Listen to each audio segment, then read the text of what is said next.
দর্শক, আরেকটি ২৫শে মার্চের কালো রাত্রি আমরা পার করলাম।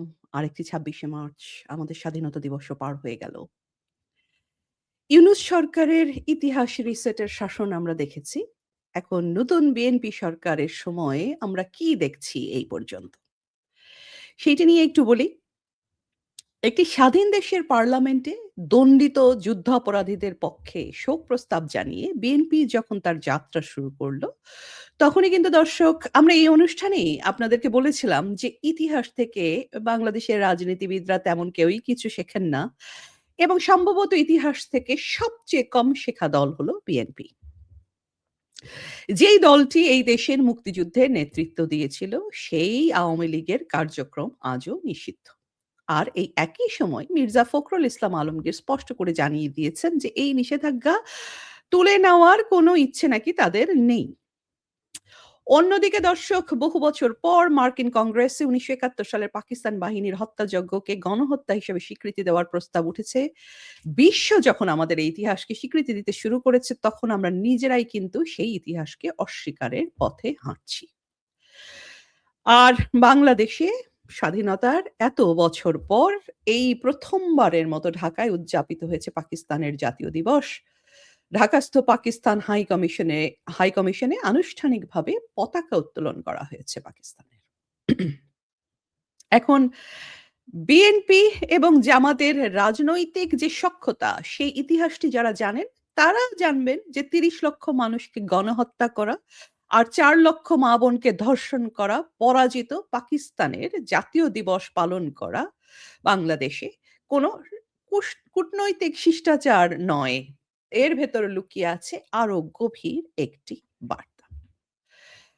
গণহত্যা দিবসের বাণীতে আমরা দেখলাম রাষ্ট্রপতি বলেছেন মেজর জিয়ার স্বাধীনতার ঘোষণা নাকি জাতিকে ঐক্যবদ্ধ সশস্ত্র যুদ্ধে অনুপ্রাণিত করেছিল।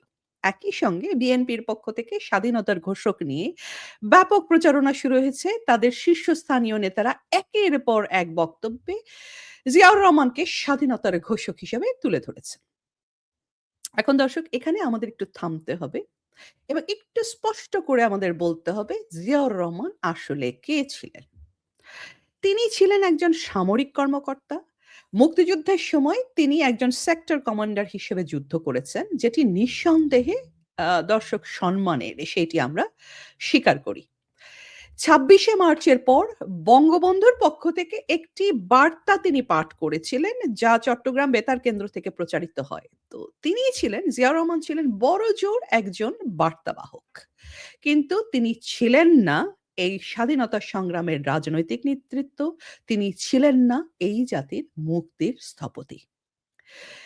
স্বাধীনতার পর জিয়াউর রহমানের ভূমিকা আরো বিতর্কিত হয়ে ওঠে। সামরিক অভ্যুত্থানের মাধ্যমে ক্ষমতায় আসা, সংবিধানের মৌলিক কাঠামোয় পরিবর্তন আনা, মুক্তিযুদ্ধের চেতনা থেকে রাষ্ট্রকে ধীরে, ধীরে সরিয়ে নেওয়া, এই সবই তার শাসনামলের বাস্তবতা।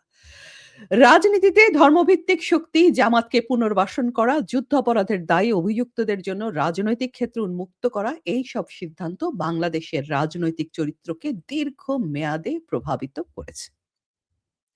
অর্থাৎ একজন সামরিক কর্মকর্তা থেকে জিয়াউর রহমানের রাষ্ট্রনায়ক হয়ে ওঠার যেই যাত্রা, সেটি কিন্তু ছিল দর্শক শুধুমাত্র ক্ষমতার রাজনীতির মধ্যে সীমাবদ্ধ। মুক্তিযুদ্ধের মূল চেতনা এবং একে রক্ষার যে ধারাবাহিকতা, তার মধ্যে দিয়ে কিন্তু এই যাত্রা ছিল না। এর মধ্যে আমরা দেখলাম পটুয়াখালীতে এক সংবর্ধনা অনুষ্ঠানে দাঁড়িয়ে বলা হয়েছে মুক্তিযুদ্ধে নাকি বঙ্গবন্ধু শেখ মুজিবুর রহমানের কোনো অবদান ছিল না। আমরা দেখলাম অনুষ্ঠানে উপস্থিত বীর মুক্তিযোদ্ধারা তাৎক্ষণিকভাবে দাঁড়িয়ে গিয়ে এর প্রতিবাদ জানালেন। কারণ এই যোদ্ধারা এখনো বেঁচে আছেন। তারা জানেন কার ডাকে তারা হাতে অস্ত্র তুলে নিয়েছিল এবং স্বাধীনতা এনেছিল। অর্থাৎ যে মানুষটি বড়জোর, যেটা itself এটা একটা বিতর্কিত বিষয়। তারপরেও যদি স্বীকার করি যে এই মানুষটি ছিলেন জিয়াউর রহমান, একজন বার্তাবাহক, তাকে বানিয়ে দেওয়া হচ্ছে স্বাধীনতার ঘোষক। আর যিনি এই জাতির স্বাধীনতা সংগ্রামের জনক, সেই বঙ্গবন্ধুকে ইতিহাস থেকে মুছে ফেলার চেষ্টা শুধু চলমানই না, ইউনূস সরকারের সময় সেটা খুব অ্যাক্টিভলি চেষ্টা করা হলো এবং বিএনপির সময়ও সেই যে প্রচেষ্টাটি, সেটি চলমান থাকলো।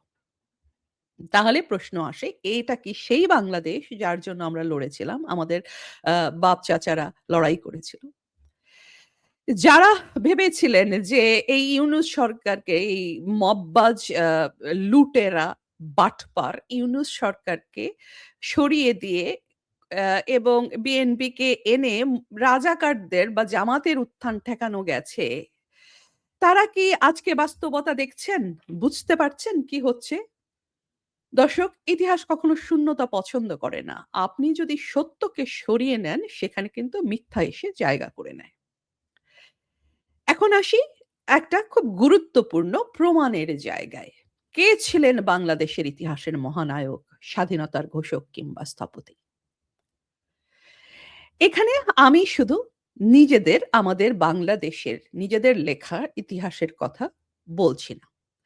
সেখানে ভুরি, ভুরি প্রমাণ আছে। সেখানে ভুর ভুর প্রচুর বই লেখা হয়েছে, প্রচুর দালিলিক প্রমাণ আছে এবং সবচেয়ে বড় প্রমাণ যেটা মানুষের স্মৃতিতে, বাংলাদেশের মানুষের স্মৃতিতে, মুক্তিযোদ্ধাদের স্মৃতিতে, সেগুলো এখন একেবারে মীমাংসিত সত্য। স্বাধীনতার স্থপতি বঙ্গবন্ধু। তারপরেও কেন এটিকে আবারও কন্ট্রোভার্সিয়াল করা হচ্ছে?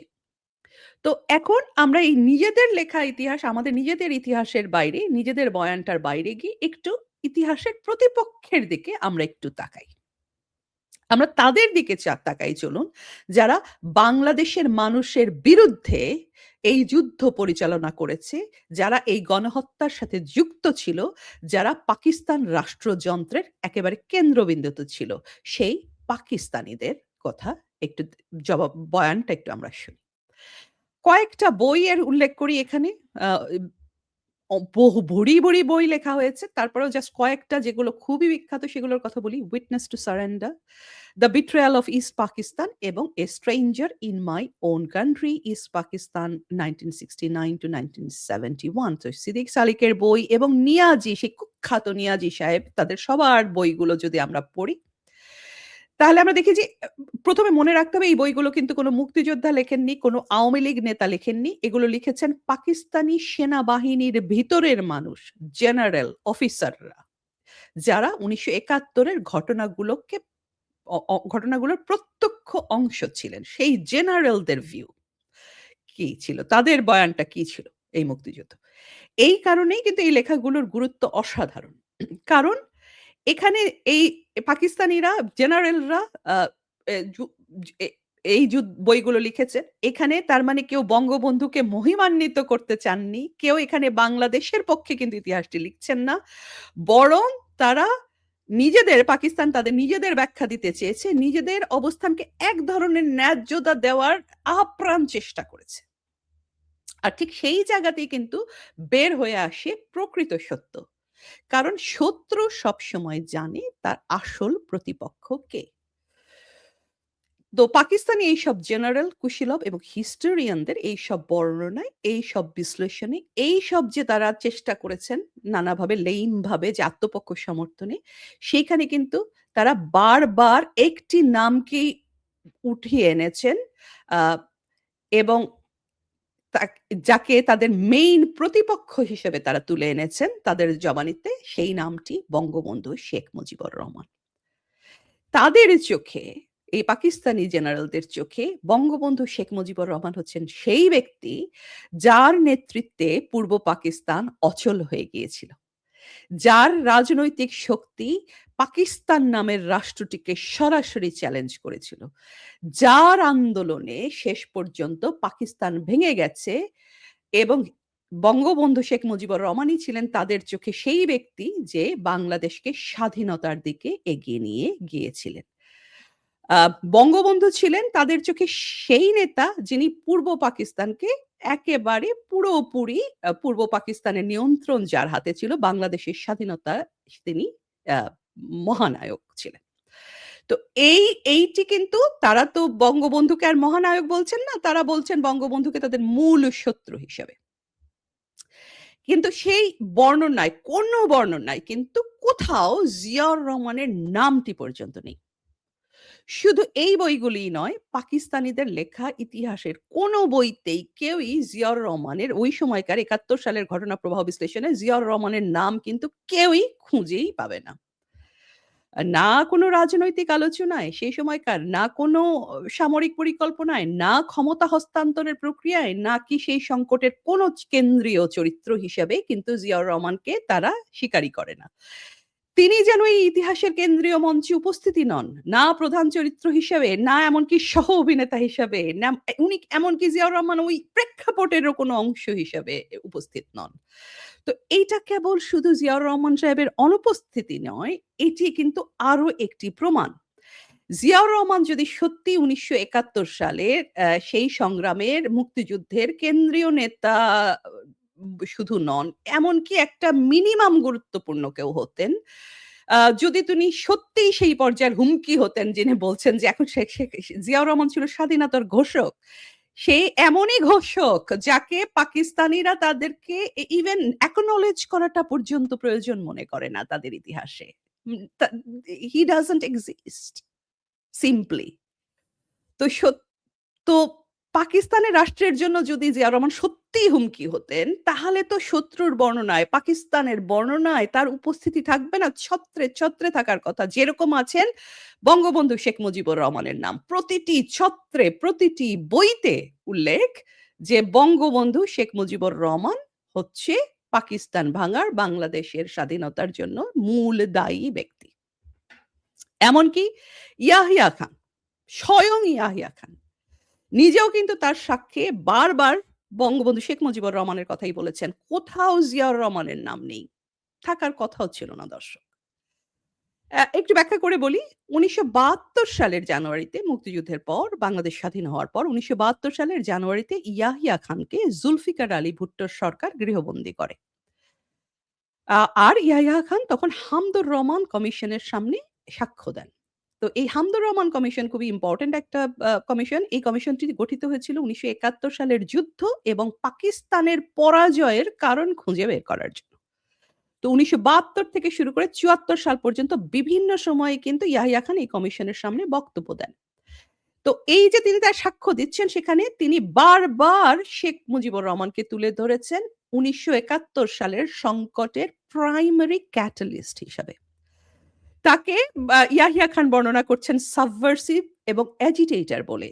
এইভাবে তিনি তাকে সম্বোধন করছেন শেখ মুজিবুর রহমানকে, বঙ্গবন্ধু শেখ মুজিবুর রহমানকে। তিনি দাবি করেছেন বঙ্গবন্ধু শেখ মুজিবুর রহমানের সঙ্গে নাকি ইয়াহিয়া খান পাকিস্তানি সরকার একটা রাজনৈতিক সমঝোতার চেষ্টা করেছিলেন। এমনকি বঙ্গবন্ধুকে প্রাইম মিনিস্টার হিসেবে ক্ষমতা হস্তান্তরের কথাও ভেবেছেন। কিন্তু ইয়াহিয়া খান নিজেই বলছেন যে শেখ মুজিব কখনোই ইউনাইটেড পাকিস্তানে আগ্রহী ছিলেন না। বরং কমপ্লিট ইন্ডিপেন্ডেন্স বাংলাদেশ নামক বাংলাদেশ নামক এই রাষ্ট্রটিকে কমপ্লিট ইন্ডিপেন্ডেন্স এর লক্ষ্যেই বঙ্গবন্ধু এগোচ্ছিলেন। তো এক পর্যায়ে আ ইয়াহিয়া খান এটাও বলেন তার সাক্ষ্যে যে বঙ্গবন্ধু শেখ মুজিবুর রহমান নাকি ইয়াহিয়া খানকে সতর্ক করে বলেছিলেন যে বাংলাদেশের মানুষ রিভোল্ট করবে। আর তার জবাবে ইয়াহিয়া খান বলেছিলেন, "well, go ahead with your revolution." আম ইয়াহিয়া খান আরো দাবি করেন আওয়ামী লীগ নাকি পাকিস্তানের কেন্দ্রীয় শাসনকে অচল করে দিয়েছিল এবং পাকিস্তানপন্থী শক্তির বিরুদ্ধে নাকি সহিংসতা চালিয়েছিল। সেই কারণেই নাকি তিনি পাকিস্তান সেনাবাহিনীকে পিস কিপিং ফোর্স হিসেবে ব্যবহার করতে বাধ্য হন সেই সময়। তো এই যে রেভলিউশন উনি এরকম দম্ভ ভরে ইয়াহিয়া বলেছিলেন, "well, go ahead with your revolution." সেই রেভলিউশন করেছিলেন বঙ্গবন্ধু। সেই মুক্তিযুদ্ধ উনি করেছিলেন এবং সেই মুক্তিযুদ্ধের ফলাফলে আজকে আমাদের স্বাধীন রাষ্ট্র। তো এমনকি ইয়াহিয়া খানের জবানিতেও বঙ্গবন্ধুই আ এই দেশের আ স্বাধীনতার আসলে মহানায়ক। কিন্তু শেষ পর্যন্ত হামদুর রহমান কমিশন ইয়াহিয়া খানের সাক্ষ্য থেকে ফলাফল কি হয়েছিল? ইয়াহিয়া খানকে কিন্তু তারা দায়ী করেছিল এই যুদ্ধে এবং বলেছিল shameful conduct এর জন্য। এবং ইয়াহিয়া খানের বিরুদ্ধে কিন্তু বিচার করার সুপারিশ করে। অর্থাৎ আমরা কি দেখলাম? যে ইতিহাসে আমাদের যে প্রতিপক্ষ মানে মুক্তিযুদ্ধ, স্বাধীনতা যুদ্ধটা আমরা যাদের বিরুদ্ধে করেছি, সেই পাকিস্তানও কিন্তু স্বীকার করতে বাধ্য হয়েছে যে এই সংগ্রামের কেন্দ্রীয় নেতা ছিলেন শেখ মুজিবুর রহমান, বঙ্গবন্ধু এবং একমাত্র বঙ্গবন্ধু। আরেকটি ইন্টারেস্টিং দিক এখানে খেয়াল করুন দর্শক। ১৯৭১ সালে পাকিস্তানের সহায়ক শক্তি হিসেবে যারা কাজ করেছিল সেই রাজাকারদের দল জামায়াত।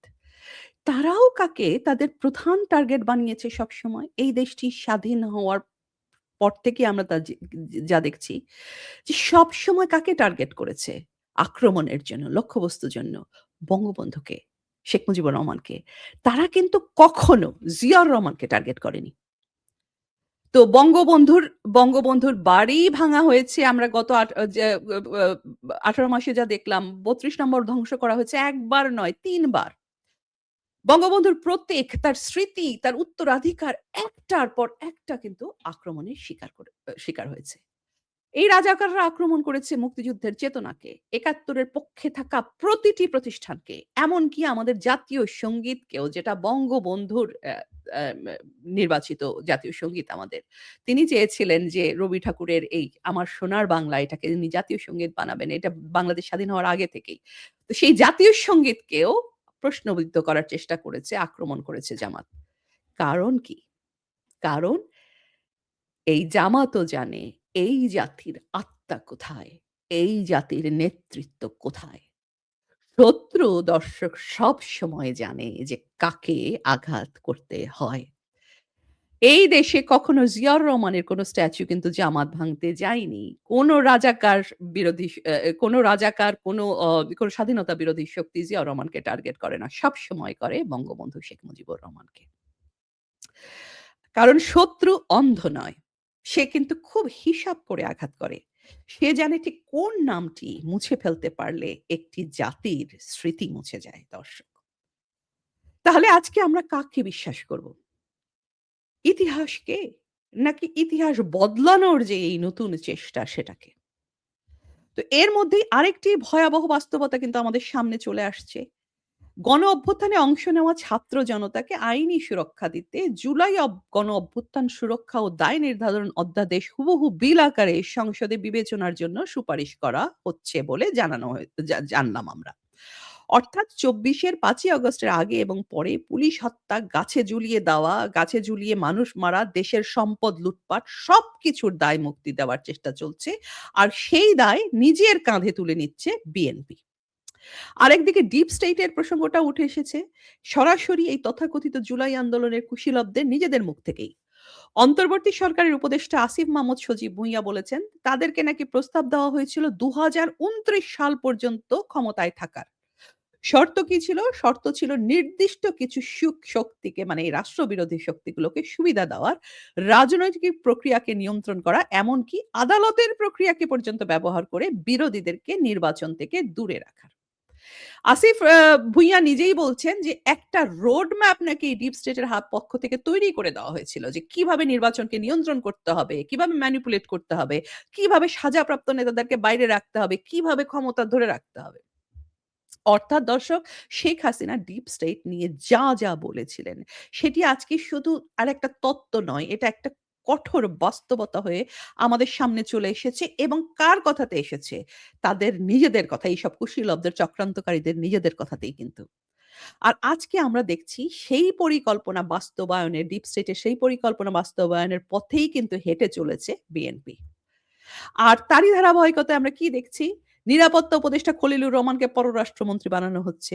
এটা কি কেবল একটা প্রশাসনিক সিদ্ধান্ত? মোটেও নয় দর্শক। এটা পাগলও বিশ্বাস করে না যে এটা জাস্ট একটা প্রশাসনিক সিদ্ধান্ত।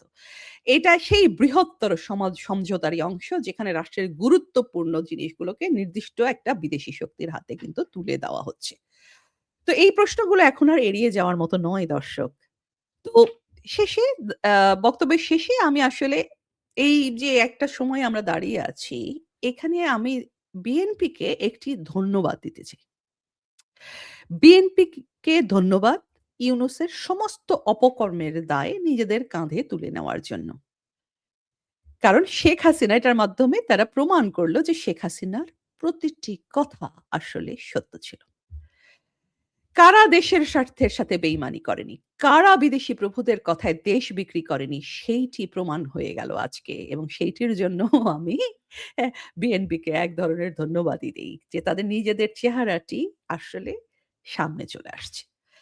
বাংলাদেশের স্বাধীনতার ইতিহাসের আসল ধারক কে? এটিও চোখে আঙ্গুল দিয়ে আরেকবার দেখিয়ে দিল কিন্তু বিএনপি। আবারও আমাদেরকে মনে করিয়ে দিল যে এই দেশের স্বাধীনতার স্থপতি, ঘোষক বঙ্গবন্ধু শেখ মুজিবুর রহমান। এবং সর্বোপরি বিএনপি আরেকবার প্রমাণ করল যে দেশটা কেবলমাত্র শেখ হাসিনার হাতেই নিরাপদ। তো দর্শক আজ এই মুহূর্তে আমাদের দায়িত্ব শুধু স্মরণ করা নয়, স্মরণকে রক্ষা করা। সত্যকে শুধু বলা নয়, সত্যের পাশে দাঁড়ানো। কারণ যদি আমরা আমাদের ইতিহাসকে হারাই, তাহলে আসলে আমরা আমাদের ভবিষ্যৎকেও হারিয়ে ফেলব। দর্শক, আমরা থামব না। আমরা লড়াই চালিয়ে যাব। আমাদের আত্মার জন্য, বঙ্গবন্ধুর স্বপ্নের জন্য, আমাদের আগামী প্রজন্মের জন্য।